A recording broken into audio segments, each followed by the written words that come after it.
fəryadımı eşidirsən, həyat işığında gəzərkən İsasən mənimləsən, göz yaşlarımı görürsən qaranlıq gecələrdən,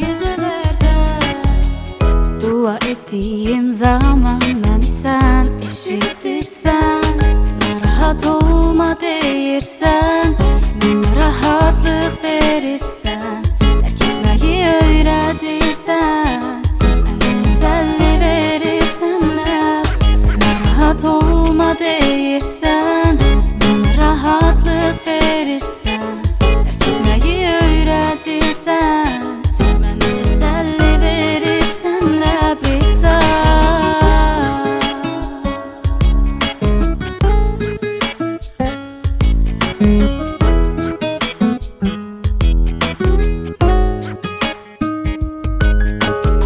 Çətin günlərində səni köməyə çağırdım mən, azad edib məni qurtardın, xilasını bəxş etdin.